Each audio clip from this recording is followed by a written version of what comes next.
All right. And up next, I'm pleased to welcome Christian Kurtenbach. He's Director of Strategic Sales at Monta, a leading software platform that's redefining how we manage, operate, and scale EV charging infrastructure. For those less familiar with Monta, Monta provides a comprehensive cloud-based solution that enables charge point operators, installers, and businesses to seamlessly manage their charging networks, from pricing and payments to user access and real-time monitoring. Monta is making everything smarter, more flexible, and easier to scale. At least that is the goal. So, hello, Christian. Hi, Carla. Thank you very much. Real pleasure to be here. Christian, how much personal experience at the public charger actually goes into what Monta offers customers in terms of solutions?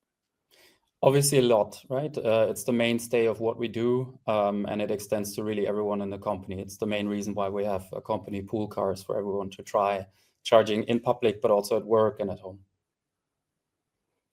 Okay, Christian, what's next in EV charging? A software perspective. Let's future-proof these businesses. Fantastic. Thank you very much. Exactly, that's the question, Carla. And I think we're in for an interesting presentation. Also, maybe contrasting a little bit what Josef has talked about, even though I agree, obviously, with a lot of his presentation. So really, really great to be here among all these amazing speakers, and I hope I can add to it. We will be looking at what's next in EV charging, and since we're a software company, as Carla has said, we'll also take that perspective. Before the actual presentation, I'll just take 1 minute to intro Monta. So for those who don't know us yet, we do software. We do it mainly for CPOs, right? So both the classic network operators that are typically the focus of public debate, but as well also for solution providers that are providing solutions to businesses and homes. And we've been in the market for a little bit more than 4 years, and are already one of the biggest and are growing very, very strongly with now 190,000 charge points connected via OCPP. This growth is based on a very, very strong commitment to user experience and quality. And so on the bottom left here on the slide, you can see sort of our successful charge rate metric is really the core metric for us to drive our business forward, and I will return to it a little while later. We're offering a complete stack, really, from the underlying infrastructure here at the bottom to the charging front ends that we call Monta Charge, which is the app, of course, but a few things more as well, to the hub with CPMS and further modules, and then also towards to portals, which are more geared towards industry partners to help them improve quality as well. And in the middle layer here, you can see that we also, of course, take integrations and customizations and differentiation very seriously for our clients. I thought I will structure my talk today in really 2 parts. First, revisiting the current trends. What keeps CPOs occupied? What do they tell us in the daily conversations that we have? And then secondly, extrapolate what that means for software from our perspective. So let's go. What are the current trends for CPOs? And I would say there is a lot going on, but it's really at the moment 3 different themes that are very hot. The first one I would call hunt for profitability. And I know hunt is a little bit of a strong word, but I think it is really that. A lot of things are going on. CapEx reductions, I think Lucy has very aptly presented how there was a little bit of an overinvestment in the recent months and years. IT spend is on the agenda as well, and I'll come back to that. Obviously, strong OpEx discipline. If you're a network operator, utilization is top of mind. We've recently actually published a white paper just on that topic alone. Charge quality, we have heard today as well, and I will come back to as the center of my talk. And then also intelligence and data. So here, full alignment with P3 on that point. Obviously, CPOs need to really own their data and get intelligent about it. Now, this sort of lays the groundwork, but then, of course, you want to also build for future growth, right? So segment expansion is something that we see, even for some network operators that are looking to attract more fleets, and then heavy-duty vehicles as a sort of special case of that, and certainly one of the hottest topics at the moment. But also market expansion, right, to achieve the necessary scale in the industry. OEM integrations on the usability side, and then grid services monetization is obviously also something that is very, very hot right now. And then underneath of all of it, we have some structural shifts going on. So there is a very strong regulatory pressure. And again, Lucy has talked all about that. So I will not repeat, but of course that's going on. There is consolidation in M&A. This is obviously directly linked to the profitability question. And then last but not least, but I think sometimes forgotten, is we're moving at the moment from early adopters to early majority.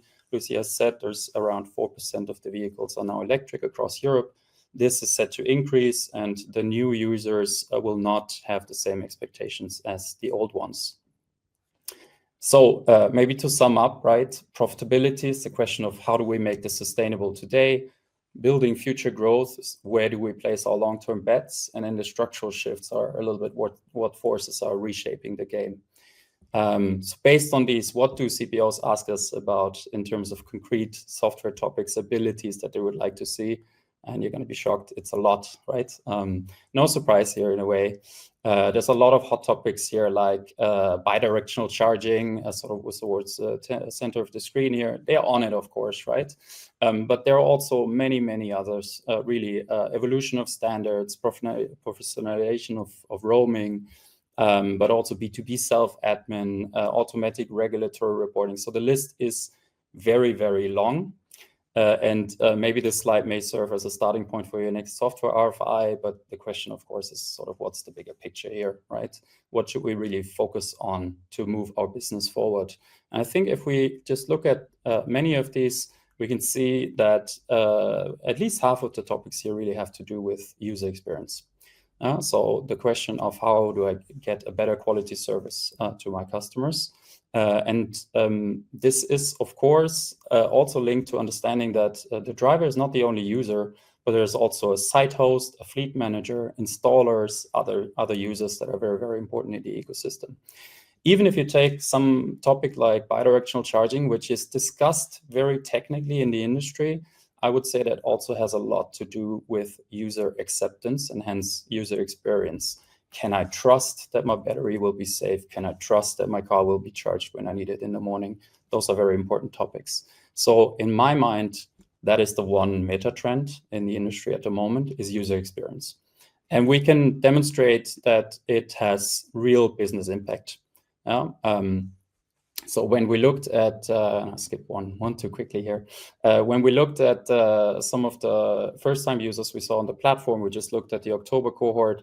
We looked at who had a smooth charging experience the first try, who had a sort of okay charging experience, got it to work, but maybe not on first attempt, and who couldn't start a charge.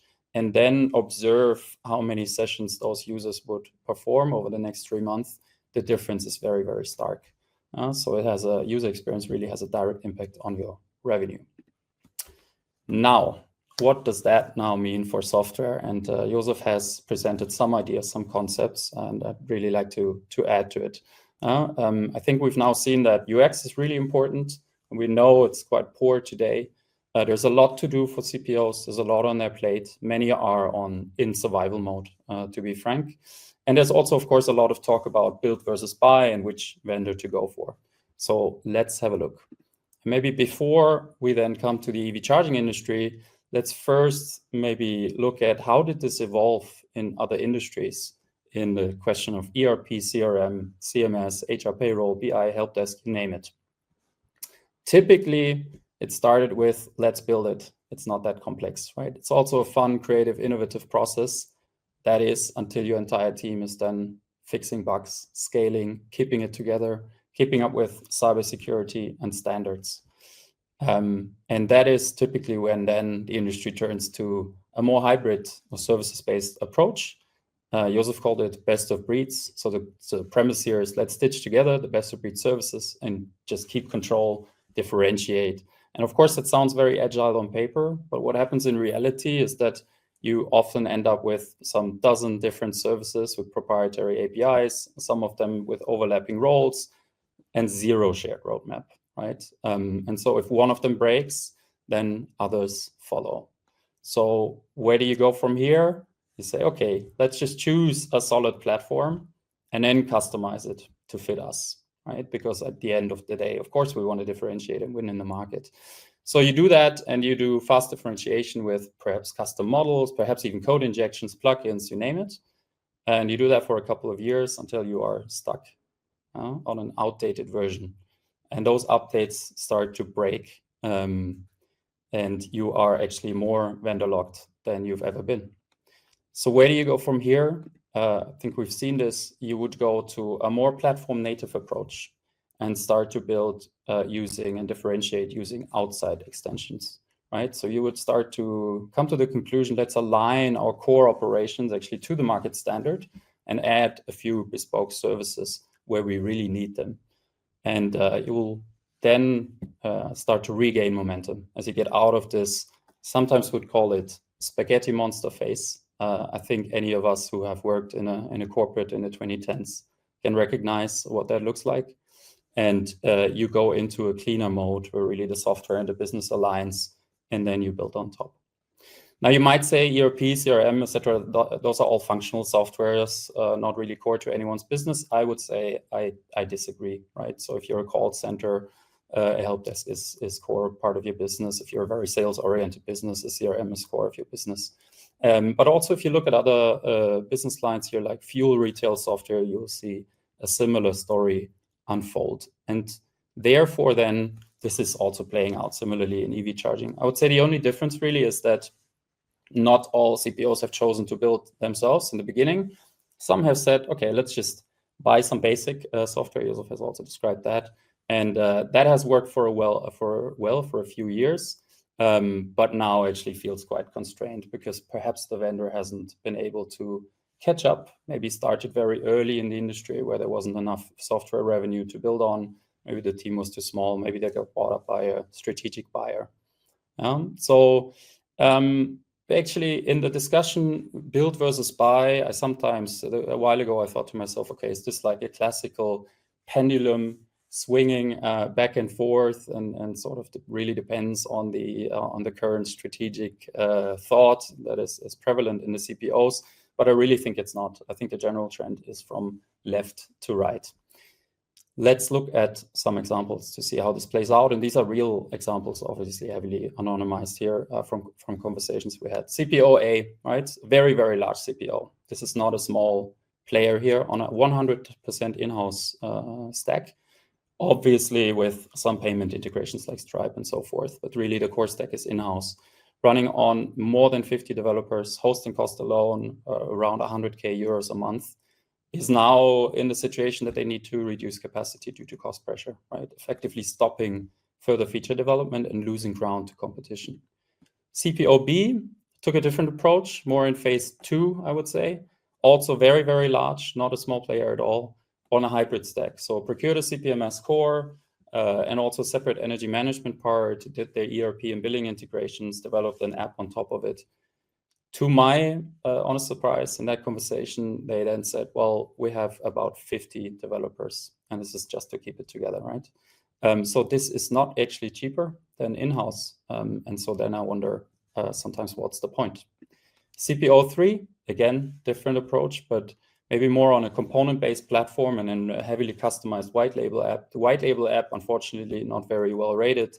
The team, much smaller, so cost is perhaps not the most pressing issue, but poor user experiences and slow time to market, and that's really hampering growth. Why do these CPOs end up in these spots? I think it also has to do with, besides the wider software narrative here, it has to do with the fact that EV charging tech is really just extra difficult. Why is that? Because there are multiple points of failure.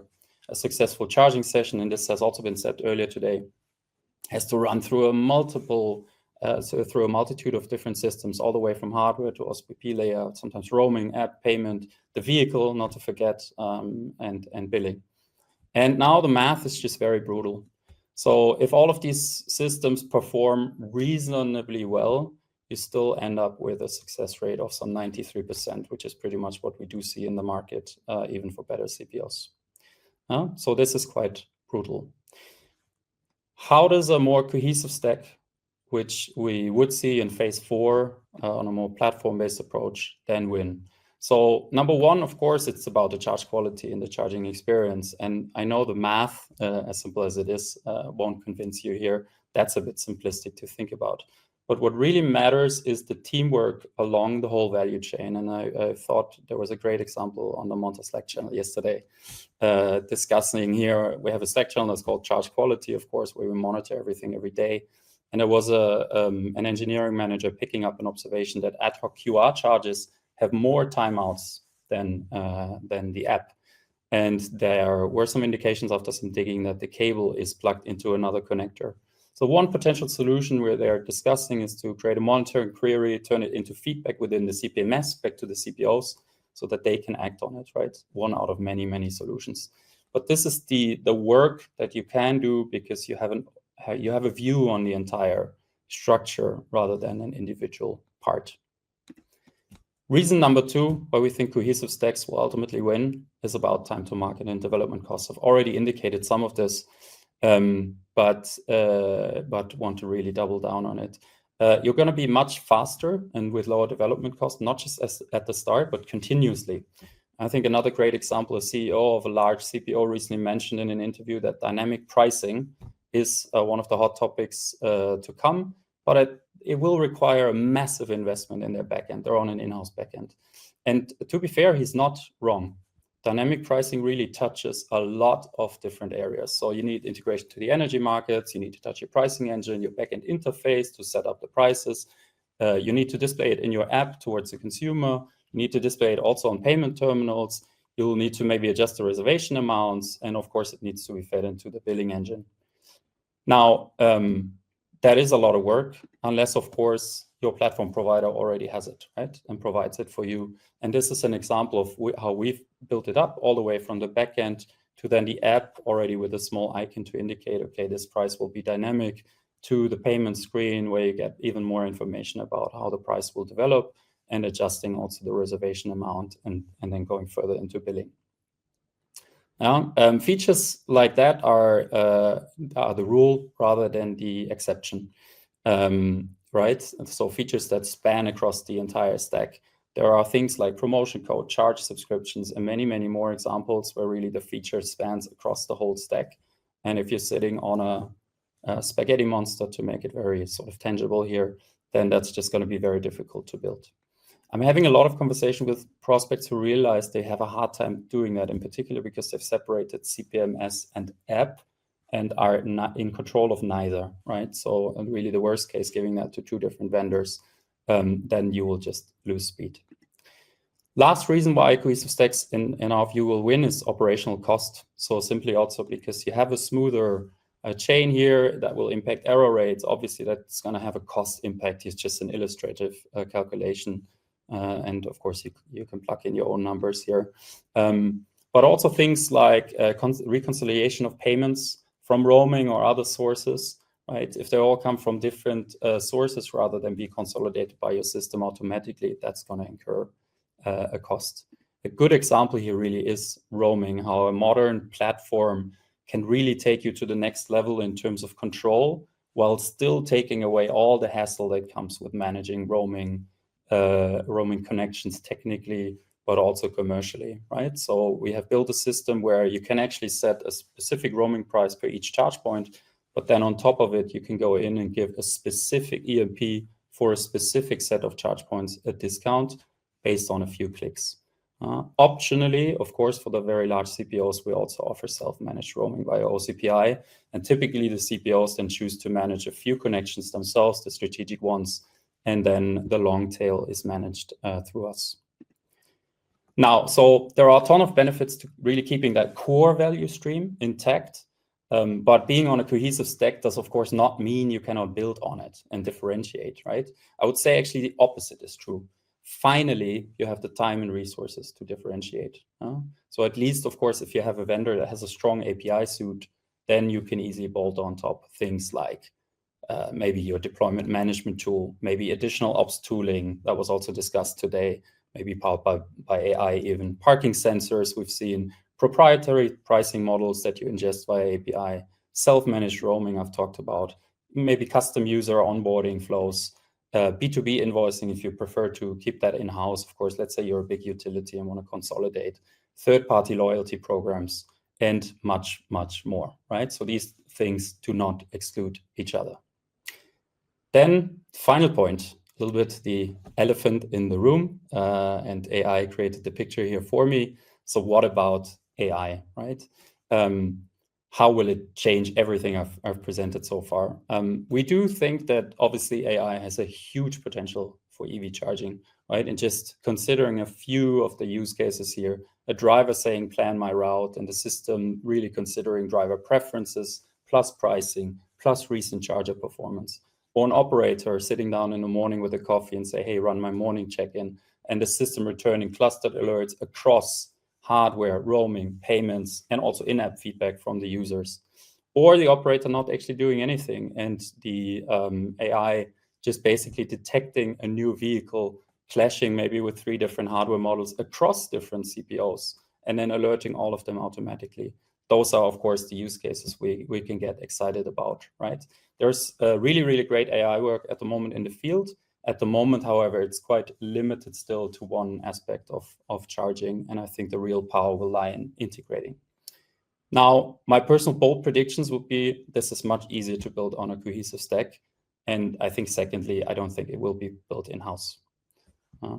So to wrap it up, we are around 300 plus Montiers, half of them in product and engineering.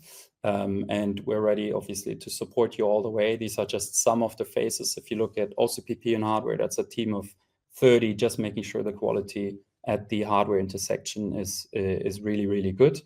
And of course, we're also flexible enough to accommodate your ideas as you progress through the stages 1 to 4. Even building your own app on top of our system, that is something we have seen and sometimes can obviously make strategic sense. Let's say you're a fuel retailer and you already have an app with car wash, wet fuel in it, then it makes more sense to integrate charging into that rather than launch another charging app. So if you're interested, feel free to reach out. But first, I'm really looking forward to your questions and a great discussion later. Thanks a lot for listening. This QR code will unfortunately not lead you to a great training. That was amazing of you, Erb, to share that. It's just to connect here, but you're more than welcome to reach out. Okay, Christian, thank you so much. You just mentioned it. You'll be also part of the discussion round in a little bit. So if you have questions for Christian, feel free to post them in the chat and I will take them with me and ask them in your name. I do have one question before I let you go, Christian. That was really interesting. And you mentioned, or as you're showing like kind of the progress, I mean, you clearly showed you at Monta, you are ready in terms of software and you showed what's to come. What about the CPOs? Are they ready or are they the part that's holding back this development that you were showing? No, I wouldn't speak of holding back, to be honest. I think every CPO has their own journey. I think what's unique to the CPO space of OEC is that everyone comes with a different background. Some are startups, some are born out of utilities, some out of oil and gas. Again, others out of a hardware field or a highway business. So it's very unique to everyone. So I don't think there's any holding back. I think we have very constructive discussions how to move along the maturity curve. And in terms, I mean, obviously can't give any figures, but just maybe a feeling, how many CPOs, especially when you're saying utilities and so on, are still trying to do it on their own or saying, okay, no, we don't want to work with outsiders, with third parties, and how many, what percentage is saying, okay, we're ready to outsource this? Yeah. So I would say that actually almost all of the CPOs I speak to that are on an in-house system are ready to move on eventually. It's just a very big decision to take. But I haven't encountered anyone who said, okay, no, we will hold this forever, ever. There's a few exceptions. I think, you can imagine the ones that are a little bit more nimble, more of a scale-up nature, and really have also evolved to be a tech company from the start that will hold onto it for longer. But the mixed ones that have a different heritage, I think they look at this with very sober eyes. And I think that also leads then to the bulk of the CPO sort of being at the moment in this middle ground, phase 2 and 3. Okay. So Christian, I promise there'll be more questions. Yep. In about 20 minutes or so. We'll be seeing you in the discussion round, but thank you for now. Thank you very much.